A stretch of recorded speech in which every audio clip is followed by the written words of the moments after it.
All right, well, that wasn't too bad, getting everybody to quiet down. I want to first of all just welcome everybody here to the Collin County Republican Men's Club. So if you're excited to be here, please give yourselves a round of applause for being here.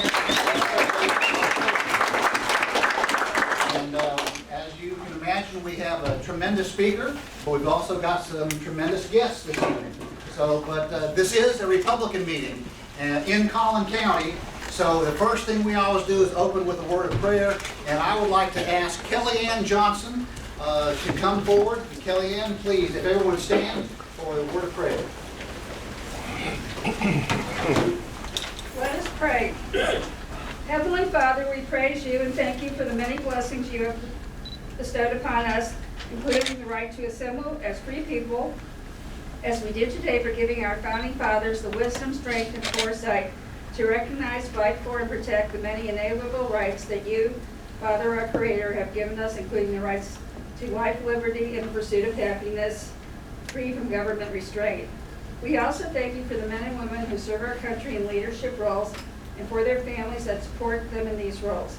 Please provide our leaders with reminders each day that they decide to dedicate their lives to public service, and give them the wisdom, courage, and commitment to do what is right and necessary to preserve and protect our great country and the inalienable rights that you have given us.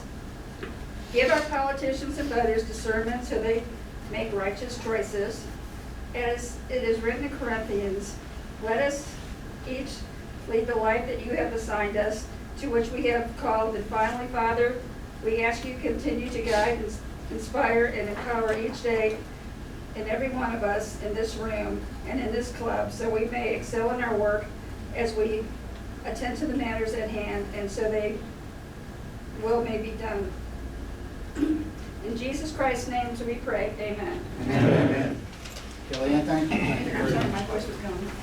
So we remain standing, and I would like to ask our immediate past chairman of the Collin County Republican Party and a current officer of the Collin County Republican Men's Club, Mark Reed, if you would lead us in the flag salute to the U.S. flag.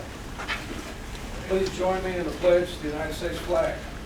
I pledge allegiance to the flag of the United States of America and to the republic for which it stands, one nation under God, indivisible, with liberty and justice for all.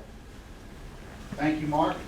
And I'd also like to ask a longtime member and supporter of the Collin County Republican Men's Club, Kay Baird, if you'd come and lead us in the flag salute to the greatest state in America, the Texas flag. Join me in the pledge. Honor the Texas flag. I pledge allegiance to thee, Texas, one state under God, one and indivisible. Thank you, Kay. You may be seated. So you'll notice a couple of things, by the way. You'll notice that we do have lady members. And I want you all to know that we recognize male and female. Nothing quite in between, quite frankly.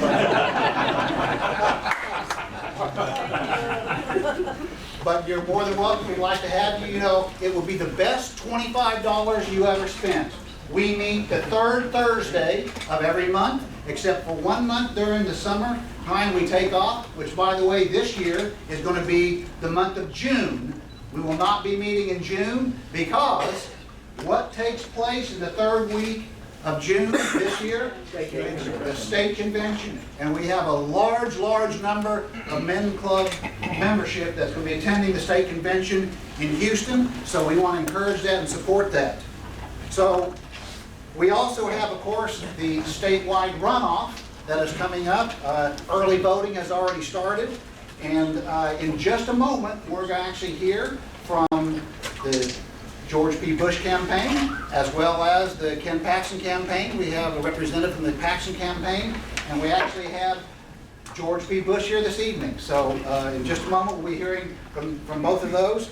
But there are a couple of announcements that I want to make sure and remind everybody about. We have the June 4th picnic that's coming up, and there is a list that you can pick up right here. And it is Welcome to Texas, Welcome to Collin County. It is a special invitation to all the new members of Collin County, new people who have moved to Collin County. We're calling it a New Movers Picnic. And it's going to be on Saturday, June 4th at 11 o'clock until 3 o'clock. Casual dress, free admission. It's going to be at the Myers Park Event Center in McKinney. And by the way, there is going to be a free giveaway, a $5,000 giveaway for one lucky family that's going to be able to get a giveaway to spend a week down in New Mexico for something. So it's really nice. There's going to be a hot dog picnic, there's going to be raffle items, kids activities, bounce house, face painting. There's going to be line dance lessons, so all you people who want to line dance, it's all going to be there. What day is that again? June 4th. What day of the week is that? What time does it start? 11 o'clock. And where is it located? Myers Plaza Park in McKinney. So don't forget that. In addition, every month there is the Patriot Club breakfast.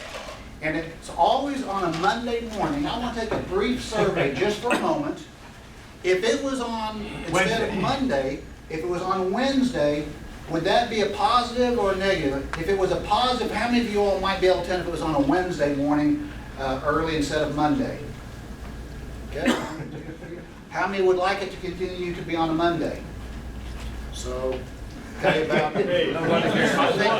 One more. one more, all right. Well, I do want to recognize Bob, if you would, just for a moment, Just talk a briefly, little bit about the that. breakfast, we do it once a month. The next one is June 20th, Monday, and we do it, it's a patriot breakfast. We want to educate you about patriotism. So the book we would talk about is the journalist talking about Patton, MacArthur, and Marshall. But equally important, it's also run by our friend Mark Rutledge. The first 20 minutes of it is now going to be candidate training. So we're going to do that every month. So those of you who are thinking about becoming a candidate, thinking about becoming a board member, we're going to talk about the basics and how to raise money. So please come. It's on your please come. It's on your table, on your chair. Bob, thank you very much. Last announcement is, don't forget, every year, for more than 20 years, your Collin County Republican Men's Club has been instrumental in hosting the annual golf tournament to supply money and help support the Collin County Republican Party. This year, we're pleased to announce once again, that the Men's Club is very active, involved. In fact, our immediate past president, Robbie John, is one of the two members who are actually helping to run this year's golf tournament. It's going to be on Saturday, September 16th. Registration at 7 a.m. There's a breakfast at 7:30. Tee-off time is going to be 8 o'clock in the morning, and lunch is at noon. So please put that on your calendar. It's going to be up in McKinney. Heritage Ranch, right? Yeah, Heritage Ranch. So that is very important. Put that on your calendar. And the very last announcement before we go straight into our special guest speakers is I would like to have our county chairman, Abraham George, please come up, Abraham, if you would, and just give us a quick overview and an update about Victory 2022 in Collin County. All right, guys, John kind of covered some of the items that I was going to talk. So one thing I want to talk about is if you're planning to go to the state convention, please, there is a training next Thursday night at the Collin College where our EC meets. It takes from 6 p.m. to 8 p.m. Jim Pickle and Maggie Witt and some of the other SREC members are going to walk you through what takes place at the state convention itself. So it is next Thursday evening, May 26th at 6 to 8 p.m. Phone banking, Victory is still coming together. I mean, we can't wait to get the runoffs behind us. Once that's over, we can get started on the Victory itself. But we are starting on May 28th. It's our first event. It's a very low-profile event. It's going to be from here. Just phone banking. The primary reason for this is to get more precinct chairs involved, hired, recruited. And what we're trying, at this point in Collin County, we have 254 precincts, and we have about 180 precinct chairs now. So, which is not bad. But by next 3 months, we want to reach to 200 precinct chairs. Some of the precincts don't have a lot of people, like 10 people, 15 people. That's going to be hard to get precinct chairs there, but we're working on that. Every Tuesday and Thursday from here, we will have campaign sidekick training starting next week, except for men's club and 1 week for Heritage Ranch. Conroe Harrington meeting. So there's two meetings that takes place, but every other day, every other Tuesday and Thursday, we will have campaign sidekick. Campaign sidekick is the software, the app we use to block, walk, and phone bank during victory. We're planning on many combination events, block walking, phone banking, and other events like the one John just mentioned, New Movers Picnic, which is going to be on June 4th. We have sent out about 4,000 invitations out to people who moved to Texas or moved to Collin County in the last 8 months or so. So we're invited them. They don't know how many of them will show up. We have a link out, and we have so far about 200 people signed up. So, even if those are all supposed to be Republicans or conservatives, and we're trying to register them. So we have golf tournament, which is coming up. John talked about that. We have Labor Day rally that's coming together. Obviously, July 4th parade.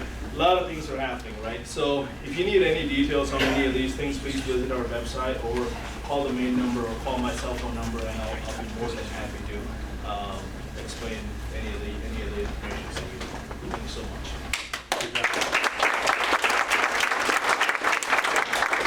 Abraham, thank you for all you do. That's kind of a, I hate to say, kind of a thankless job, right? But you're outstanding at what you do. Thank you for all that. So, right now we're going to go in and, as you know, the men's club meets the third Thursday, and we're in the middle of election season, runoff season. Being a Thursday night, by the way, Wendell's holding up a sheet of paper. If there's anybody at any of our memberships or anybody here who has not signed in, make sure you sign in, because at the end of the meeting is the raffle that we have every month. It'll be a $50 gift certificate for a restaurant. So make sure you sign in to see Wendell in the back. Well, and I need your attendance anyway if you're a member, so come back and sign in even though something else might be going on. If you haven't signed in, come sign in. Thank you, Wendell. So, there's a lot of places that a candidate can be on a Thursday night when you're coming to Dallas-Fort Worth. And the Republican Men's Club of Collin County, we're very fortunate, very honored that we have representatives of both the Ken Paxton campaign and George P. Bush here this evening. That they chose, George chose to be here. That speaks a lot, I think, about the men's club, and perhaps I hope to think that's a little bit of the influence that we have. And so tonight we're here to welcome two members, George P. Bush, but also a representative from the Ken Paxton campaign. We will offer them, as we do all statewide candidates, 5 to 6 minutes each that they can address and use and talk to our membership here today. You may remember last month, Don Buckingham was here and gave an outstanding presentation. So I would at this point like to introduce to you Zach Barrett, who is representing the Paxton campaign. Zach, welcome to the Collin County Republican Men's Club.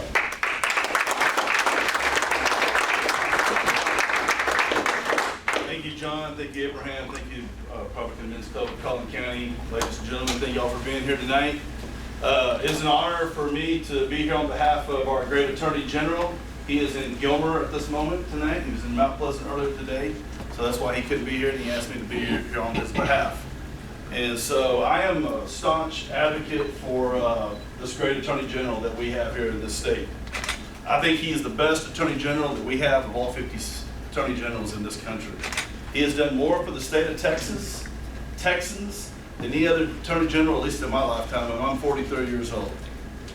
And we need to continue to have Ken Paxton as our Attorney General in this state, because he is leading the fight against this corrupt Biden administration. He is the one that's kept masks off our children in our school districts throughout the state of Texas. And every time we have a rogue school board or superintendent in this state that tries to put masks on our children, he is right there to lead the fight against that. He has a 93% winning percentage against the Biden administration. He is the one who got the Remain in Mexico policy reinstated when Biden tried to knock that out. Why would you want somebody else? He's been in this spot since 2014. So it's 8 years. He needs 4 more years. We are not in a moment right now with this corrupt administration of Biden, Kamala Harris, and all the other people behind the scenes. But we need to be switching attorney generals right now. We don't need a rookie. We don't need a man who just renewed his law license in the state of Texas about a year and a half ago. He hasn't practiced law in the state of Texas in many, many years. So you got to ask yourself, if you have not voted yet, you got tomorrow and next Tuesday. Do you want to start fresh and new with somebody who hasn't been in this position before, or somebody who's already been in this position who's doing a damn good job? We don't need somebody who has no idea what they're doing. And I can go on to what his position is in the land commissioner position. What about this reimagining the Alamo, the moving the cenotaph, all the men who gave their lives for the state? We're opening up a can of worms by doing that. The Alamo is our Texas heritage. That is our legacy. Each and every one of us who are sitting here right now in this state, that is our heritage. So why move the cenotaph to another part of San Antonio? It needs to remain where it's at right now. So I am all for Ken Paxton, and I'm not getting paid for this. This is out of my own heart, my due diligence to keep the man in office. And again, I'm not getting any reward out of this other than my own self-satisfaction and for the state of Texas. Because I believe in Ken Paxton. So does President Trump. That's why he endorsed him. So Mr. Bush can talk about how he's the only Bush in the family that's voted for Trump 2 times. Well, I'm glad he did. And hopefully he'll do it again on the 3rd time. But that doesn't mean that we need him as our Attorney General. What has he done to prove that he can do better? What can he bring to the table that's any better than what Ken Paxton has done? All he runs on in the literature you get in the mail and these commercials is all about these allegations. Are we innocent until proven guilty in this country? Isn't that the United States? Isn't that what the Constitution provides every single man and woman in this country? You're innocent until proven guilty. So if you have any dirt, bring it. Otherwise, shut up. So, again, Ken Paxton, next Tuesday night will be the Attorney General of the state of Texas for 4 more years. Thank you.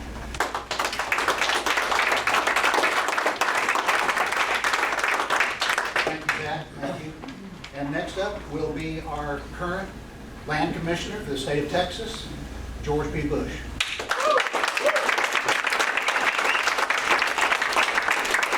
Who's ready to throw out Chuck Schumer, send him back to New York? Who's ready to send back Nancy Pelosi back to California? I knew I was in the right place. It's good to be back with the men's club here in Collin County, the bedrock of patriotism, the bedrock of constitutional conservatives, great Republicans that have stood the test of time, whether it's supporting great candidates, whether it's running for office directly, or whether it's coming together in Christian fellowship the Thursday night before a big primary runoff. This is a room of patriots. This is a room that honors those that have come before us, whether it's our military veterans, our law enforcement, whether it's folks that actually follow the law and backing those that enforce those laws. I come to you as a Christian, a father, and a husband. Those are the most important titles I will ever have. I'm a longtime devoted husband of my wife of 18 years. My beautiful wife, Amanda, and I met in an opposing mock trial during law school. And don't ask me who won that. And clerk for a federal judge, including Sidney Fitzwater, who was twice filibustered by then chairman of the Judiciary Committee, Joe Biden, which shows you the company that I keep, mainly because he believes in the First Amendment right to religious expression in the public square, a great Baylor Law grad, and somebody who I totally agree with on the importance of the First Amendment, because the founders were absolutely right. They placed it in the first position for a reason. Do we have any 2A fans here? Yeah. I guess only one. I thought we had some more gun owners. But there's a reason why it's number 2. It's to protect the first. And And so, as a constitutional conservative, I've been defending these values for a long time, not just as a public servant, but as a private citizen. Whether it's supporting school choice in Texas public schools here in North Texas with Uplift Education, making sure that we give parents the choice to send their kids to the schools that they want. In fact, the Supreme Court right now is hearing a case in Maine, of all places, I wish it was in Texas, that would allow for parents to send with a tax voucher their kids to a religious school or any school of their choice. And that would get rid of all this critical race theory, all this sexualization discussion of our children. In the meantime, we need our legislature to pass good laws, just like what Florida has done, by saying on a common sense basis, let's not sexualize our children. I've got a boy who's 8 years old who's in second grade. There's no reason why he needs to be discussing sex with my teacher or his teacher. That's the position of the parent. This campaign we started 14 months ago, and it's been an honor to serve you as Texas Land Commissioner. I'm the 24th of our rich history, and it's an honor to generate billions of dollars for public schools, the management of our oil and gas interests, the 13 million acres that this year will generate $2 billion for public education. I bring an oil and gas legal background, defending the state's most important natural resources, precisely at the time where we have a Biden administration that has decided to switch off fossil fuels and put on renewables. And guess what happens? I just paid $4.60 at the pump in Arlington, and as several of you shared that you're paying over $75 just to fill up half your tank. That's unacceptable. We need a president that lets the oil and gas industry be free, proliferate, help our partners in Western Europe. And so as Land Commissioner, I've defended our military veterans. I serve you as a 10-year military veteran with deployment to Afghanistan. But more relevant to this time and age is my experience in the Southern Command, looking at transnational gangs and organizations, including MS-13. And so some of my ideas on day one are to deploy a mobile prosecution unit down to our border. We just had coffee before this, and we met with a valiant member of our DPS. We have 10,000 DPS troopers, 12,000 National Guardsmen on the border. But yet the current Attorney General has not deployed one single attorney to backstop our county DAs and sheriffs. We have tens of thousands of illegals that are detained in county facilities but have yet to be prosecuted for criminal trespassing claims. On day one, I will be deploying thousands of lawyers. We have 4,200 full-time employees in the AG's office. I will be working with rangers and farmers to continue the Texas border wall. As Land Commissioner, I've started that process knowing the Biden administration wasn't going to do anything for border security by working with the legislature, working with the governor's office, and the $3 billion that were appropriated to begin the construction of over 12 miles of wall in Stark County, one of the most highly trafficked areas that you'll find in the southern border. And I couldn't be more proud to be endorsed by the National Border Patrol Council, the union that represents the 19,000 agents. Their plan is my plan, and if you nominate me, I'll get it done. Secondly, I'm just not going to apologize for backing the thin blue line, because it is clearly a thin blue line. We have several police officers who are here today that join us, and I know several of you wore the uniform before, but they are literally under assault in the streets of Texas. I was just visiting with Crime Stoppers in Houston with a projection of over 500 homicides.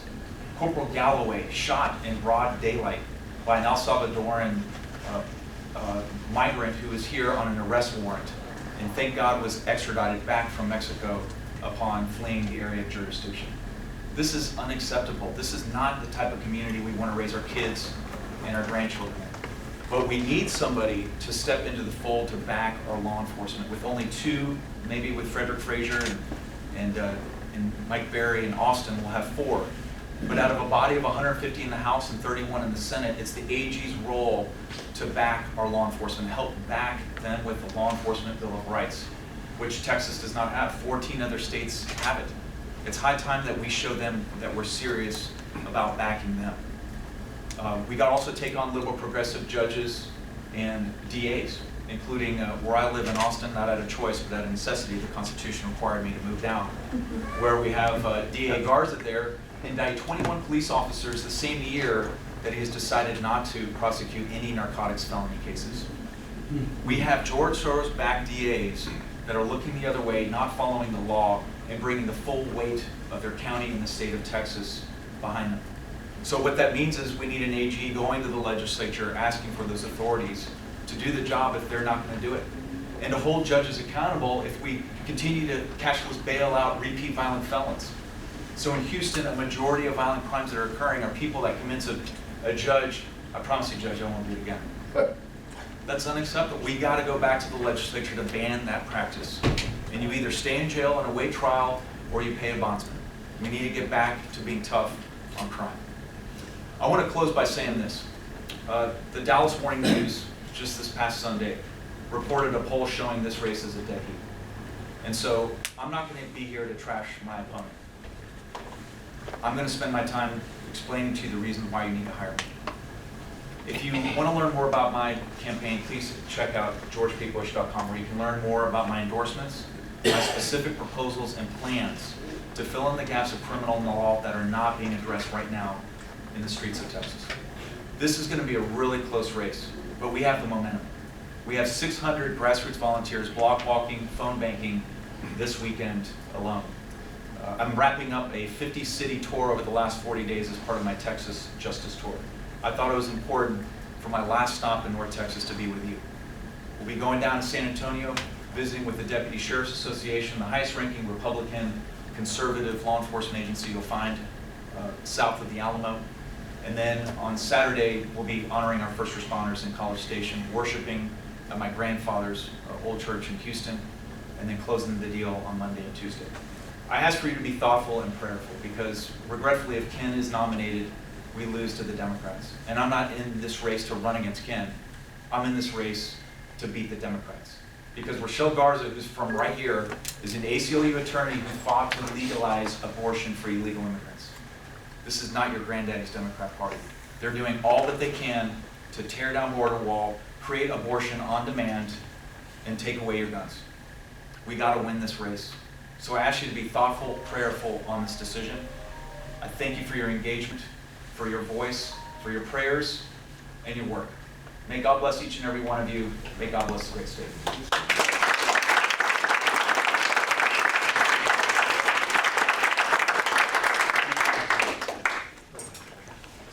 Thank you all. Thank you very much. Ladies and gentlemen, we have an outstanding speaker this evening, and I'm sure that's why everybody's in this room is to hear our main keynote speaker. At this time, I'd like to ask Richard Dotson, who is a member of our board of directors for the College and Republican Men's Club, to introduce our keynote speaker. Richard. Thank you, sir. You know, a long time ago, I learned the importance of cybersecurity. And I woke up in the morning as a young lad and I opened up the morning news, the cartoon section, and Dick Tracy had a problem with his two-way watch. Huh? When I practiced cybersecurity. More importantly, you know, when I went in yesterday into the house, and Lynn said, "What have you been doing?" And I said, "Rod," she said, "well, there's two charges on your master charge, Tim. One at Cabela's for 200 and another one for 300, okay, at Academy. What have you been doing?" I said, "It's nothing." "Well, it must be cybersecurity, right? Somebody messed with my credit card, right?" All right. Our speaker today, an outstanding young man. Mike, come on up, because I just got your profile, and you can answer the question. He's CEO of Black Swan Security, and he's also a director of Dallas-Fort Worth Metroplex, and an officer in the North Texas Fusion Center. The Fusion Center has quite a legacy here in Cotton County. I believe Sam Johnson got that funded, and Congressman, distinguished congressman, and a tremendous program. So will you inform us and tell us why we should be concerned about cyber security? Yeah, unplug it, just turn it off. Welcome, sir. Thank you. Well, I'll preface my discussion, which I expect to just be collaborative. I didn't bring any slides because when I do, we end up talking anyway. So I could talk all night, so someone's going to have to wave me off when it's time for me to shut up. But I've been doing this for almost 30 years. I started my career as an intelligence contractor for the Navy, which really got me intrigued and kind of on that mindset. And I've been chasing bad guys and terrorists and helping companies become stronger and better, and in a lot of cases, private individuals. People that just don't know what to do when bad things happen to them. I'm happy to help any way I can. And then obviously my community involvement. So I've been in IT and specifically cyber for almost 27 years, but I've also been a college professor for 23 years. So I teach cyber, I teach forensics, I teach criminal justice, my master's in criminal justice, and I'm working on my doctorate in cyber terrorism. Also wrote a book on cybercrime and cyber terrorism. So having said all that, I've seen a lot. I've seen how bad guys manipulate good things. I've seen companies invest a lot of money in what could be a very good, robust, effective, protective layer of controls, and then they're just poorly managed, no training, no support, budget falls apart. Similar to the Fusion Center, Collin County Fusion Center started off really good, but you know that it's funded. It's not, you know, it's not a profit center. It needs money to run, and when you go to this Fusion Center, it's a really nice room, and there's 3 people sitting in it, and they only work 8 to 5. Right. And so bad guys don't work 8 to 5; they work 24 hours a day. And that's why I was tired. And you know, kudos to the people in politics that are 45 and look great and have nice hair and complexion. I'm only 25 and I look cool. But really though, there are a lot of dangers in cyber. Bad guys don't care who you are. If you're plugged into the internet, they're going to find the weaknesses. They're not looking for you in particular. Sure, there are cases where someone made the news, someone's in a campaign, there's politics involved, especially politics when you've got different sides actually attacking and doing stuff to each other. And there's third parties involved with that too, because there's a lot of cyber for hire. And believe it or not, there's cyber franchises out there. We've all heard of ransomware. If you know how to get there on the dark net, you can buy a ransomware franchise. It only costs $30,000. It comes with tech support and update and marketing and everything you would need to make millions overnight. But what they don't teach you is how to be smart with your money so you're often caught being stupid buying your Lamborghini or whatever it is in Florida, which just happened 6 months ago. So criminals are looking for ways of improving their lifestyles too, reducing their risk. And so if the bad guy's going to attack you directly, there's more risk involved in that versus I'm going to sell you the idea of how to attack them, so I'm a little further removed from the risk, but I'm still making money. Bad guys are also working more collaboratively together. So maybe I'm good at attacking networks and someone else is good at duping you on the phone to give out the credit card number, and some others are good at breaking into buildings. Well, now all those people are working together to become or maintain their success, because we're becoming more educated too.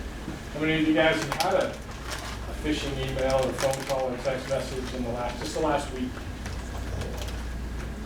And believe it or not, it runs in cycles. They call these campaigns. And so bad guys will get together and they'll plan their attack globally, and you'll be hit as a population with more of these types of attacks given in a given period of time than you would in some other time. And the last couple of weeks was a new campaign. Even myself and our staff, we probably had 1,000 phishing emails. And they look pretty legit these days. IT is asking you to reset your password, or someone wants to be your friend on LinkedIn or Facebook, or there's a package for you and we're having trouble delivering it, or some relative you never met left you money in some other country and they need help wiring it. So there's a lot of these things that bad guys start to realize about us psychologically. That's called social engineering. But also, whenever the economy has issues, bad guys also know that organizations, whether it's a school or a doctor's office or a big company like Exxon or whoever, their resources are constrained too. Budgets are cut, people are laid off, and a lot of times it's the only person or one of the only people that know how things work. And so you've just reduced your effectiveness at identifying, responding, and remediating whatever that particular threat or attack was. So I mentioned I could talk about this all night long, probably all week. My students could tell you that. Really, to give kind of a flavor for how we want to steer the discussion, should we talk about business cyber, personal cyber, political cyber, world cyber, Russia cyber, or what do you guys want to talk about? Any questions? Well, Alfred, you hear all the time about someone's got control of a company's corporate data and blackmail their say, hey, you gotta pay us $1 million to free us, expand upon that a little. So that's called ransomware, and it happens a lot. And so one of the things that our company does is we help companies respond to that. So whenever an organization says, hey, we got ransomware, everything's encrypted, nobody can do their job, what do? We help coach them through that, negotiate with the hostage ransom, because that's what it is, they're holding your company hostage. And on the personal side, there's ransomware too, because it can happen to your phone or your laptop with your personal stuff on it, and you want it back. If you have bad guys, don't care who you are. And then it's no sweat off their back if you say, I'm not going to pay it, because there's 10 other people that they did it to also, and out of, somebody does. And so the way that this happens is a computer on a network, and so just connected to the internet, gets a file. And that file usually comes in via email, UPS delivery attachment, a letter from an attorney, or the FBI, or the IRS, or your family says, hey, here's something I need you to look at, let me know. So bad guys are good at crafting something that looks legitimate to get you to interact with it. And it's really the interaction that's key. Because if you just look at it, you're okay. But as soon as you click on a link or open an attachment, that's when bad things start happening. So the first thing that happens when you interact with this thing is it calls home. So it's on your computer and it tells bad guy, hey, we just got one. Send me instructions. And so now there's this connection between you and bad guys. The bad guy sends the computer new malware, new virus, and that virus starts doing reconnaissance on your computer. And from your computer, what else do I have access to? Other computers, your backups, your data, your financial system, your membership. And that's how they determine the value of what they got. And from that value, you get a nice pop-up in your screen that says, we now have all your data, while it's also encrypting all your data. So not only do they have it, you can't use it anymore. Right? Your computer is almost worthless. When you open your computer, all you get is this little splash screen. You can't do anything else. And on the splash screen it says, congratulations, you're the next winner of our ransomware.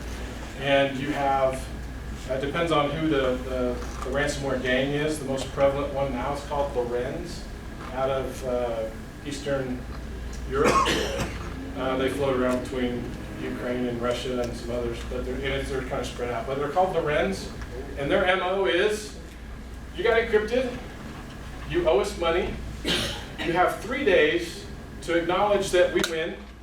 If you acknowledge within 3 days, we promise not to post your name or company on the wall of shame. And here's your ransom. Let us know what you want to do next. And by the way, we went ahead and set up all the accounts and everything so that it's easy for you to pay us. Okay? So then now you get the opportunity to negotiate. And this is a lot of even corporations and other cyber people are not always aware of all these next steps. And so it's much like kidnapping a person and holding them for ransom. You want proof of life. Right? So you encrypted my stuff and you want some money? Well, you need to prove to me that you can unencrypt my stuff so that I can use it again. So you send them some files, they unencrypt it, you get it back and you go, yeah, it's usable. But you know what, the amount of money you ask for, we just can't do that. So how about this? And you offer some, it's negotiation at that point. And it truly is a game. The last one we helped was a $1 billion engineering company last fall. They got encrypted on a Thursday afternoon. We started negotiating with Lorenz on Friday, and typically whenever these big things happen, insurance companies get involved. And so I'm talking with this insurance negotiator, and he goes, yeah, Lorenz is very, they're all over the place. This was like 11 o'clock in the morning. He goes, I've already dealt with 4 other Lorenz cases today. Now, 4, not a big deal, but that's 4 a day for just one guy in this big insurance company. So who knows how many people are really working on it, how many other insurance companies are working on it. If you want to get to the money part, so the $1 billion engineering company, their initial ransom was $6 million. And they had 10 days to pay it. And if they didn't pay it in 10, it doubled to $16 million. So there's a lot of problems here. One, engineering company only has $5 million in cyber insurance. Well, they've already spent probably $100,000 just in trying to put the make the executives feel confident that they've started working this problem. You know, they've hired our group, they've hired other groups, they've installed tools, they've had to do some stuff. So then the negotiator starts talking, yeah, we can't do 6. Well, they got to 6 because they had access to all this internal financial data and everything else to determine, well, yeah, you can do 6 because you're a $1 billion company and we've seen your financials. Nonetheless, they negotiate, and they come back with, how about 700,000? Well, that seemed to have upset Lorenz. They sweated over the weekend. Monday morning, they go, well, you know, we initially asked for 6, you said 7, so how about 6.2? Well, you see how it's going, and they can go, well, we can't do 6.2, how about $1 million? And then, you know, it might have gone up to 6.4 or down to something else. But it has to get under 5. In fact, it has to get under 4.9 at this point for them to even pay it. So we're on the phone with the executives, the insurance company, and the attorneys, and in this case, we were working with the Secret Service instead of the FBI. And we determined that nobody in the company knew that they actually had 2 $5 million insurance policies. So we were all just sweating and losing sleep. And by the way, if y'all are familiar with like video conferencing these days with Microsoft Teams, we found out that the limit for a Teams video conference is 30 hours. Because we were actually having 30-hour video conferences. But they ended up paying the ransom because now they've got coverage. But unfortunately, they also learned this day that their insurance policy was self-funded. So yeah, bad day for this company. But they ended up paying $6.2 million. I have a dumb question. How do we trust these people? After you pay them, these are not normal people. After you pay the ransom, who's going to hold them accountable? You're absolutely right. So I mean, these are effectively terrorists, and there's actually policy in the U.S. now from the Treasury Department that will impose sanctions on you for paying ransom that could actually end up in a do not pay group. Wow. So you've actually got to call the Treasury Department and say, I want to make this payment. You've either got to get an exception, or they've got to go, we don't have a problem with it. Now you can get exceptions after the fact, and you can claim ignorance. I guess the question is, after you pay it, why are they going to? So the Lorenz group in particular actually has pretty good customer service. Because it's a business, remember? This was the fourth ransom for this one guy that day, and our ransom was $6 million. Even if the other 3 were only $1 million, they made $10 million. 9.2, yes, sir. Why is not international law enforcement They are. So doing something about this? Well, there's a lot of problems with investigating and prosecuting them. One, we're getting actually really good at prosecuting international crime, especially ransomware. And if you do a Google search of ransomware prosecution or arrest, you'll see a lot. Like Interpol, FBI, all these guys are working really well together these days. But the problem is finding them. And you might find one, but the Lorenz group isn't one. It's about 180 people. And so you can actually get 179 of them and still have a problem with Lorenz. It's just a machine. And they're recruiting, and it's run like a business. They have HR and accounting and marketing and tech support. They truly do. Delivery drivers and chauffeurs and mules. But back to Bob's point, they actually have really good customer service because they want you to pay. And in this case, the way that they work is within 3 days, they keep you off the wall of shame. You pay the ransom, which is negotiable to some degree, as long as you're nice to them and you play by the rules. Once you pay the ransom, they give you the decryptor key, so you can decrypt all day long everything you need to decrypt, which unfortunately wasn't 100% effective. It didn't work on certain systems. But then they also send you a report for how they did what they did, and they promise never to mess with you again. So the problem in this case, though, and the problem in a lot of large-scale ransomware cases today, it's not the email that got you. So there's still this misconception that if we're more careful with our email, ransomware won't get us. But bad guys are becoming very successful at ransomware, especially these large-scale ones where they're making millions of dollars. Before this engineering company, this was a water utility engineering company. Prior to that, not 4 months prior, was another, we worked with a $1 billion construction engineering company. And in both cases, and even one working now, bad guys did not compromise these environments through email. They compromised their environments because the environments weren't maintained well, they had vulnerabilities, their website was bad, someone plugged something into the internet that shouldn't have been there. And bad guys found that, were in their network for months, doing their reconnaissance and planning their attack. And when they figured out where everything was strategically that would help them be successful, where all the backup data is, where all the financial, where all the stuff that's gonna hurt if you don't have it to run your business, they coordinate this attack so that it all happens at the same time. Typically, ransomware happens sequentially. You'll get infected, and from your computer, it finds these two computers and those computers. So if you're paying attention, you can go, something bad's happening, and you're going to go, my computer's not working. He's going to go, my computer's not working. And also, well, let's just shut the network down because encryption doesn't work without power, right? And let's figure this out. But bad guys know that that's not a successful model. So what they've done is stage the attack so it attacks all of you at the same time. And they can encrypt, like the construction engineering company, it encrypted 2,800 computers in 4 hours. Between 8 a.m. and noon, their whole company, minus a couple of machines, was unusable. Yes, sir.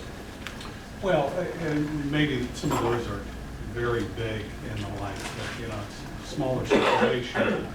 You back up, companies like that or smaller, you back up on a regular basis. But where do you put it? You put it off-site. You have tapes, you put it off-site. Well, absolutely. External and so that's hard drive. great policy, but in our experience, regardless of the size of company, it doesn't happen. Or that current tape is bad. Well, make things worse. Bad guys compromised you 6 months ago, and you didn't even know it. I understand that. If it's, they're into the backup, but if your first example was, Thursday morning, all of a sudden they collected, get the Wednesday backup tapes. Well, in the construction engineering company example, so that they hit them on a Thursday morning, 8 a.m., and by the way, Thursday mornings are usually ransomware attack days, so that you've got the weekend to think about it and put your money together so that you can plan for Monday, because they want you to come back online, of course, after paying the ransom. So usually Thursday, by the way, Monday is usually the ransomware email days, and Thursdays are usually the attack days. Not necessarily the same week. Yes, sir. Mike, 2 questions. Once this money's been paid, can't the FBI or Secret Service you're talking about you work with, can they track where that money was sent and what's being done there? And then secondly, what about these services like Carbonite or other things where your computer automatically sends it off site? So back to the backup scenario, in that construction engineering company example, the attack happened on a Thursday, but they were actually compromised months before. And in this case, they did enough reconnaissance to find all of their backups, which were online, but encrypted and separate from the rest of the computers. But in their reconnaissance, they found the credentials. They allowed them access to the backups. And the reason that they planned their attack on this particular Thursday was because the Wednesday night before was the first time ever that their backup administrator took vacation. That night, they issued a forensic scrub command on their backup systems. They were like forensically wiped. There was nothing you could do to recover that data. And they thought it was safe and secure because it was separated by credentials. It was its own network. But to your question, when I do my reconnaissance, I'm looking for all of those applications that are running like Carbonite because I can tell if it's running on your computer. And in doing so, I'm going to start looking for credentials. And if I can compromise your computer with your credentials, I now have access to your Carbonite. And if I don't have your credentials, it's running as an administrator or a privileged account, it's just going to take me time to get that. And so whether I'm doing it for the whole environment or you in particular, because maybe you're the executive and that's where all the keys are, or something else that's happening in addition to ransomware, it's called business process compromise. Yes, sir. How about Norton and PC Medic? Can they protect you? No, sir. Huh? No, sir. Why not? Because bad guys know how PC Medic works. So there are a couple of things. Anybody can protect you. You guys? Nope. Given enough time and resources, bad guys will get what they want. And I think that's a big misnomer. Just 1 second. Security is not to prevent bad things from happening. bad things are gonna happen. And especially if they want what you got. You know, especially these nation state actors, they've got unlimited funding and they don't have anything else to do. You know, they're gonna attack you 24 hours a day, 7 days a week, and you guys have, you know, family lives and other stuff to do. So security really needs to be looked at. And it's no different than physical security. Cybersecurity has to be in layers. And the purpose of the layers is not to prevent bad things from happening. It's to give bad guys pause, like, do I know how to do that? Do I have enough time? Is it worth it? And if they do, the layers are designed to give you time to identify something bad is happening, figure out what it is, and respond to it before they get to what they want. Just like your house. You got a curb, sidewalk, lawn, fence, doors and windows, locks, alarm system, dogs, guns, and a bat, right?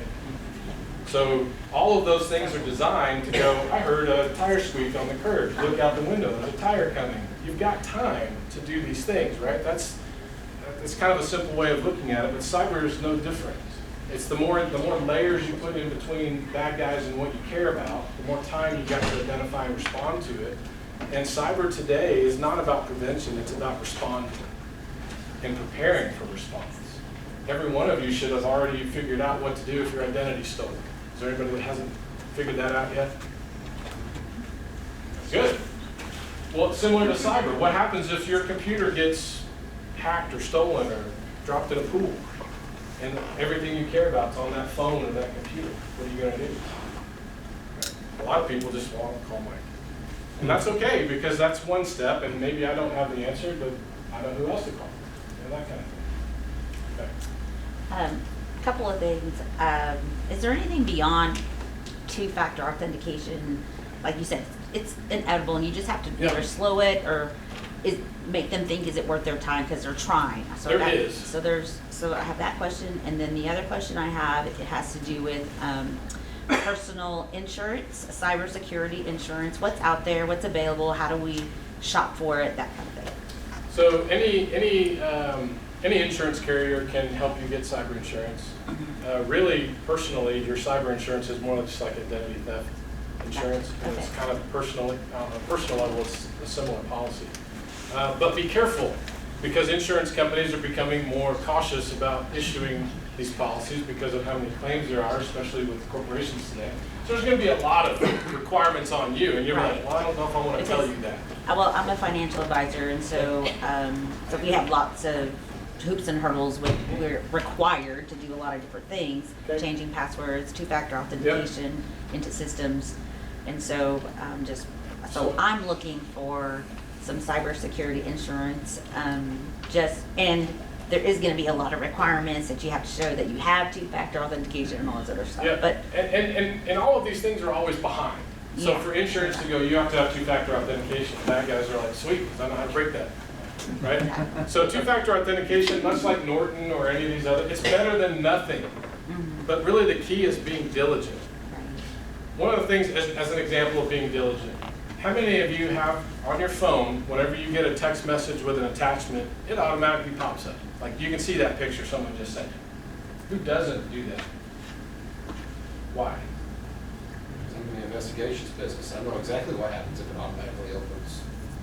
So if I send you an attachment with malware in it and your phone automatically opens it, you just automatically open my malware.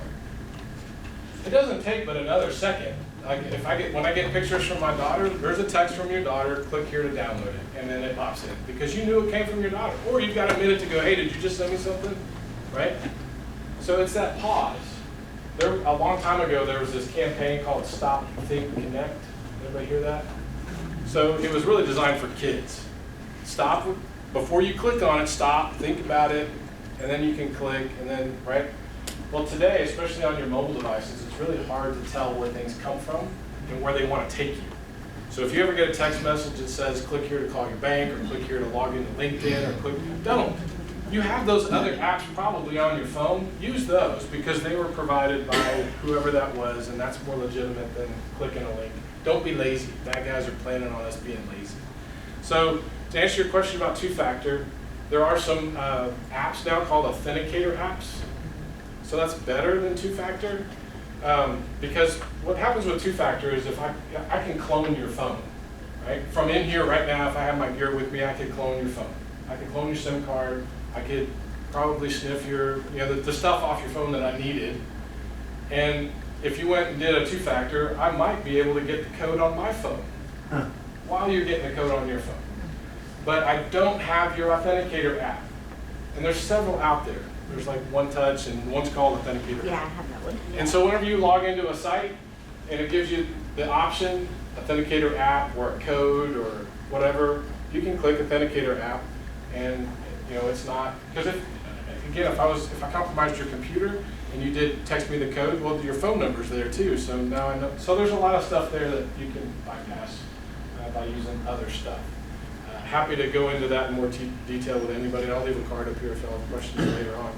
But long story short, it's really up to you. Just be safe. If it's too good to be true, it is. If you have a question about it, don't do it. Call somebody and ask. Another pair of eyes is always good, especially as our eyes don't get any better. But the bad guys are just playing the statistics. They don't know anything about you. Even if, like, I know people that got an email that said, or a phone call that said, hey, I've got those naughty pictures you took, right? And 9 times out of 10, somebody took some naughty picture at some point in their life, and they're like, I don't remember, but what are you talking about? Well, if you pay me X dollars, I promise not to release this. Oh man, I don't remember now what that might have been. So you're nervous, but they have zero idea who you are or what those pictures are either. They're just playing the odds. And to give you an idea of the odds, I had a friend that did fraud prevention for Match.com. Match.com allows women to join the site for free. So bad guys just pretend to be women. Well, for 2 reasons. One, to validate stolen credit cards. Because to sign up, you have to give a credit card, and if it worked, then that card is valid. And 2, to spam men with links to pornography. And there's 2 reasons for that, too. One, now they've validated your email address, and those are worth money. And 2, as an affiliate to a porn site, they got $25 for every one person they push to that porn site. And so what they were doing, 1 million times a day, they would send spam emails to Match.com men, 1 million of them. And out of 1 million, what do you think the click rate was? What percent? 10%? 10%? No. 75. We're talking about guys here. Democrat or Republican? It's 22%. So 220,000 people clicked that email. Out of 220,000 people, about 17% then clicked on the pornography link and took them to that website, and that guy's got paid $25 times, what's 17% of 220,000? A lot of money, a day, per day. And so my friend put a stop to it. Well, not completely, but that was her job. Shut down these sites, block those emails, and it was so beneficial and lucrative to the bad guys and hurt them whenever she started doing this work. She kind of put these 2 things together. She's only like 4'10", little girl. And she came home one day, and there was a 4'10" wooden coffin on her front doorstep. Oh. Wow. So she's like, they even know how tall I am. Wow. And I didn't tell her, because she ended up quitting that job so she could stay home and help her dyslexic daughter. Wow. But that was the display model. Like, it was supposed to be that. So they didn't know how tall she was. So it's a numbers game. Bad guys are sending emails out. They're threatening to release photos. They're telling you this, that, or the other, because it's a numbers game. They're buying an email list from somebody or buying a service, because this is a service too. Phishing as a service, ransomware as a service. Bad guys are becoming very entrepreneurial.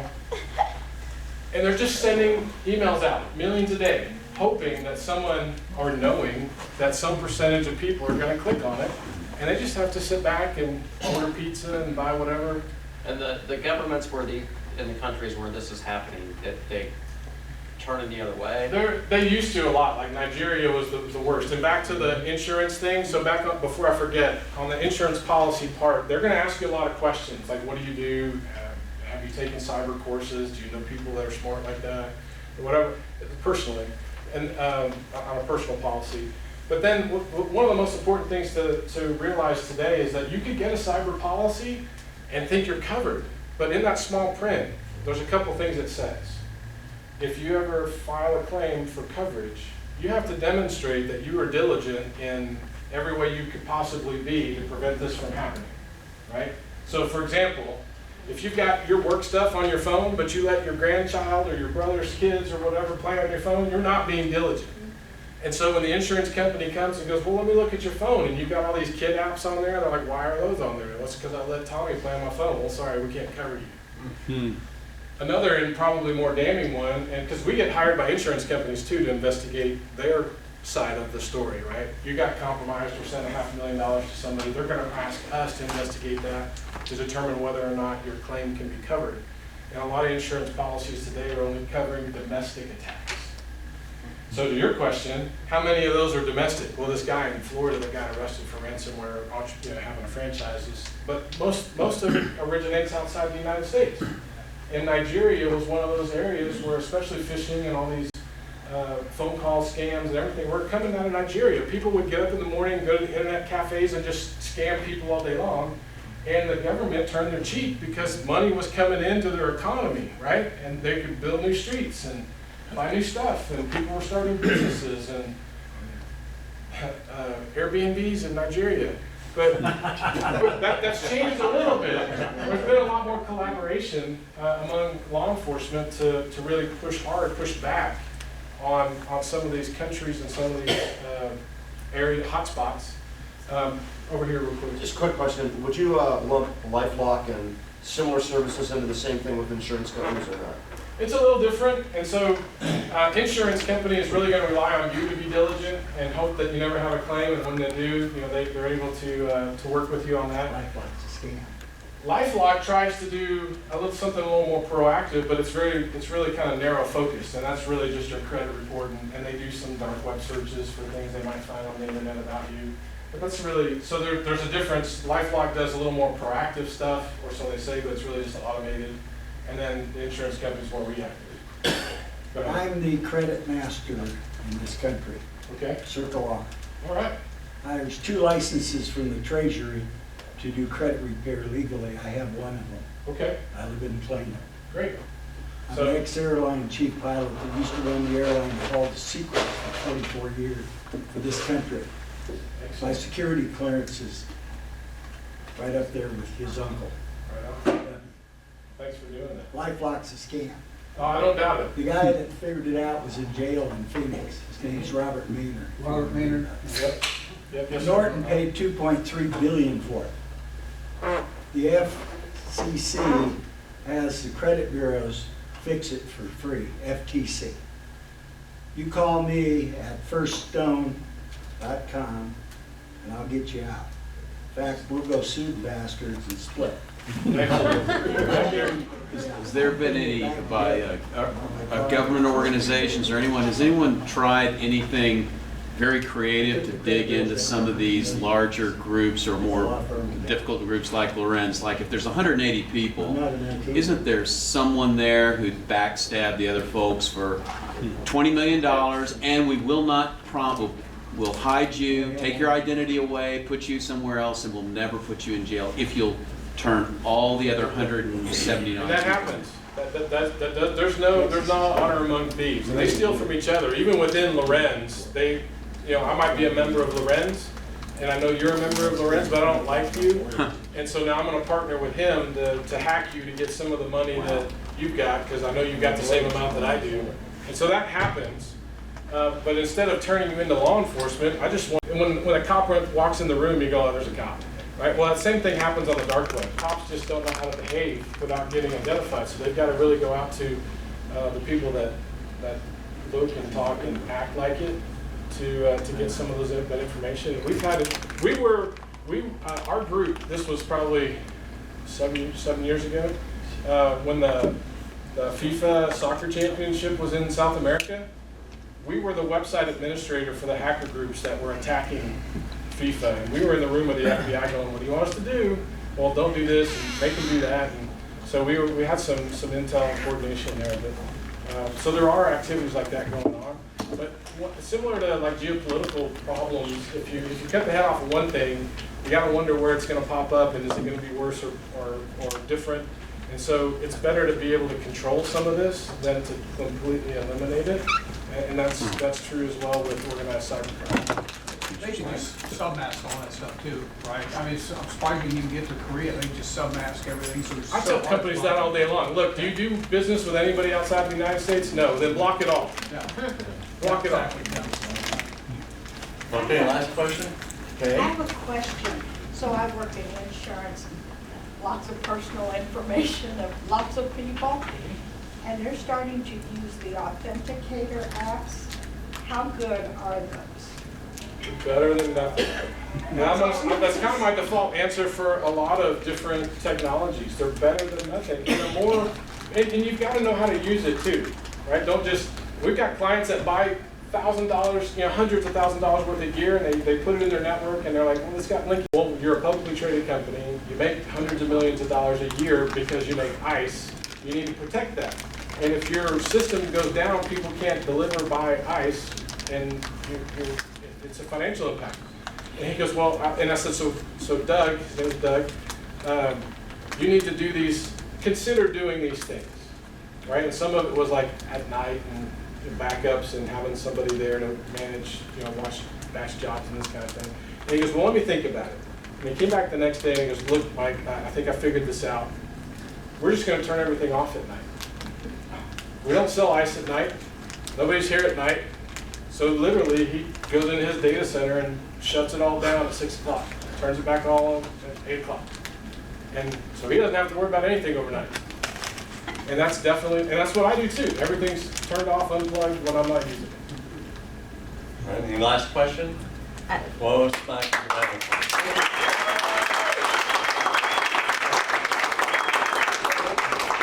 the all started with Dave Tracy. Yeah. Okay, Mr. President? All right, Mike, thank you very much, and we appreciate that. So, sounds like we're all in trouble. So that's a business that's going to be here for a long, long time, isn't it? Goodness. All right, well, ladies and gentlemen, as you know, we try to get everybody out here by the very latest, about an hour and 20 minutes out. We're now at about 12 after 8. We do have just a couple quick things. Remember, next month, we're all going to be at the state convention in Houston on the 3rd Thursday. So the next Republican Men's Club meeting will be in July. So look for a special announcement. We're working on another fantastic speaker. We're not quite ready to announce who that is, but I will tell you that you're not going to want to miss the July meeting. Remember about the Patriot Club breakfast. Remember about the New Movers picnic that's coming up, and also about the Patriot Golf Tournament. Okay. Does everybody have their ticket for the Wheel of Fortune? You should have a red ticket just like this.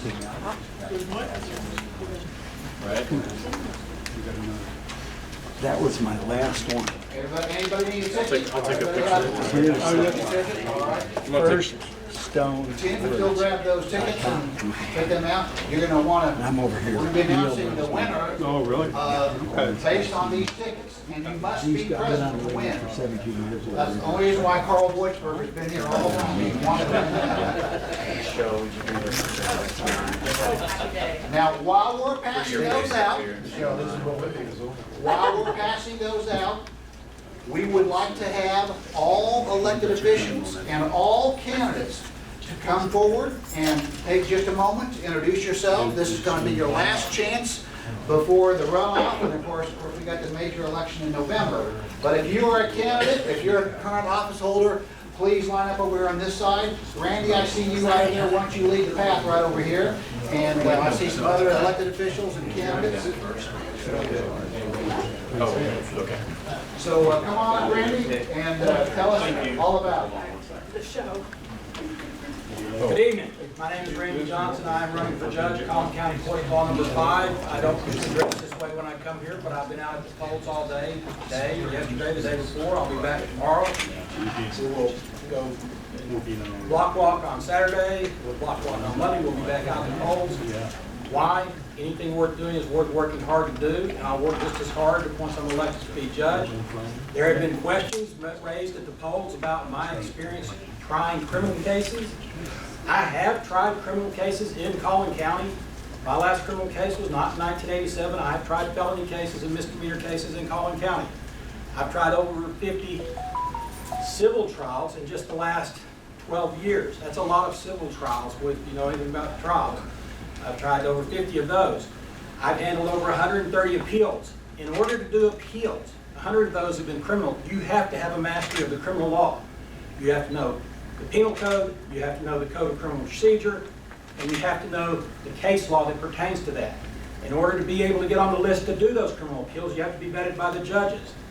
The judges in Collin County know that I am qualified to be on this bench as a trial attorney and as an appellate attorney, and that I have experience in all areas.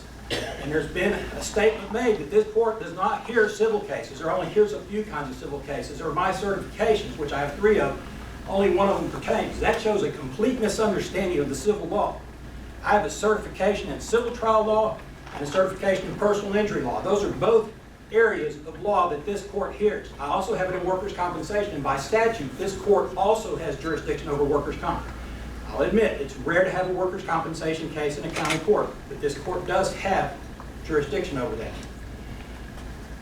This court does hear civil cases, and it is not just a criminal court case, and I have experience in all of those areas, and I have the most experience, and that's why I'm the most qualified for this. So I got 47% of the vote in the primary. I hope to get over 50%. I would be honored to have your vote. If you haven't voted yet, please get out and vote tomorrow. Vote Tuesday. Tell all your friends, your neighbors, your family. Get out and vote. Thank you for your time and attention. I appreciate it. I'm Richard Dodson, and it's an honor to stand for Frederick Fraser. Now, is anybody here from District 61? The new district? All right, good. Put the Fraser And we'll talk to you, all right? But, you know, when a man gets endorsed by the local leadership, it shows his outstanding attributes and qualities as a man and a leader. And we have Sheriff Box, our former sheriff. We have Greg Willis, a DA. We have Susan Fletcher, County Commissioner, former Mayor of Frisco, Mayor Mossett, and on and on. Join me in supporting Frederick Fraser for District 60. Thank you.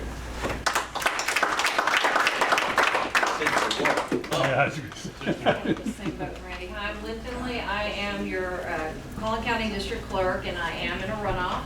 So we do hope that you'll get out to vote for early election that ends tomorrow, or for the election day on Tuesday. My background is I have an undergrad and graduate degree from Texas Tech, and I have a law degree from South Texas in Houston. This office does not require a law degree, but it certainly helps in the things that we do in a growing county like this. I work specifically with the district courts, so I deal with what I call the big boy cases. Your felonies, your family law cases, and your very high dollar civil cases are the ones that come through that I administer and do the record keeping for, as well as all the jury services. So in my years in being in the office, we brought in new jury software. I serve as a chairman for our County District Clerks Association of Texas. I've done the chairmanship for 2 years now, since 2020.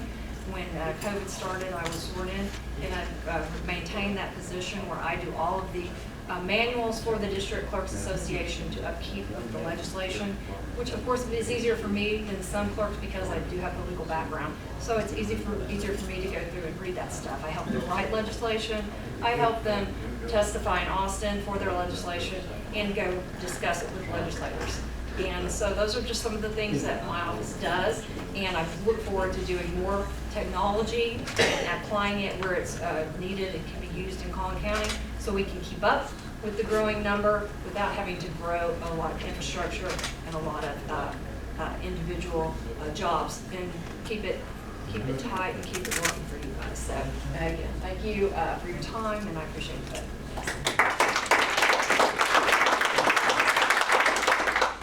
Good evening, my name is Dave Cornett, Allen City Council Place number 3. just coming out and talking to the club and stuff, right? Once you get elected, man, you're busy. You got a lot of stuff going on. I particularly wanted to talk about Eric Bowling.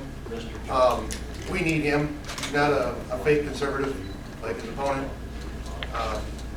He's a patriot, military vet. I'm a British Gulf War vet myself, so I'm going to back him all day long. Please consider him. Thank you.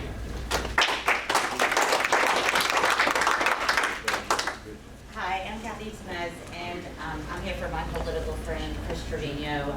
I met Chris Trevino. I was living a very peaceful life in McKinney for 18 years when we had this rogue city councilman come out and declare a black state of emergency, and I was not happy about it. And little did I know that the city council meetings were streamed anyway. I spoke out against him, and Chris and I and another one of our friends really banded together to get him out. So Chris was actually the one to sign the document to bring the recall to get LaShawn and Jim out of the city council for McKinney. He's running for Collin County Constable Precinct 1. He has over 20 years of experience in law enforcement. He's endorsed by double-digit folks, and along with the McKinney Police Association and the Collin County Deputies Association. So one of the things, platforms that Chris talks about is more engagement with the community, explaining and educating what the constable's office does, because a lot of people have no idea what they do. So he wants to be out there, engaging with the community, and he and I have talked about one of our more major goals is getting the Hispanic community more involved with the Republican Party, because they really don't realize that their family values align with the Republican Party, not the Democratic Party. So he would appreciate your vote. If you live in his precinct, that's Chris Trevino for constable. Thanks.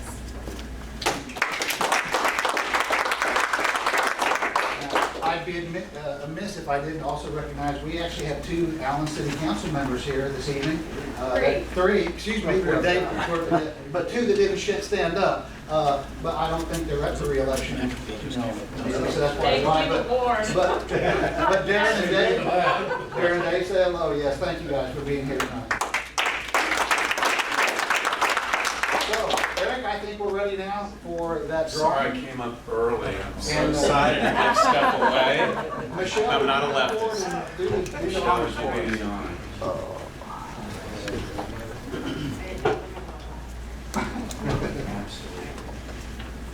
Maybe read it, I can see that right.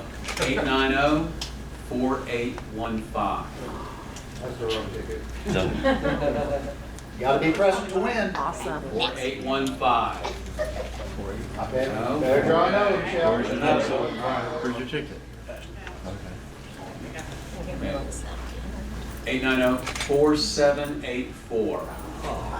Mark Reed. It's not really Mark Reed. 784. 784. 4784. Yes. All right, we have a winner.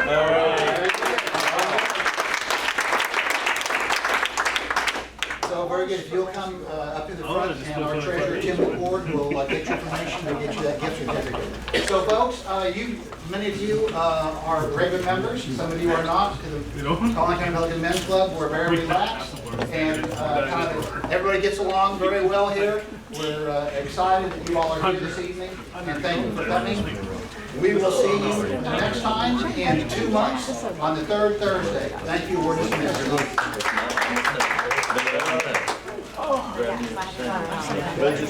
When do you start up for here? Right. You know, I did.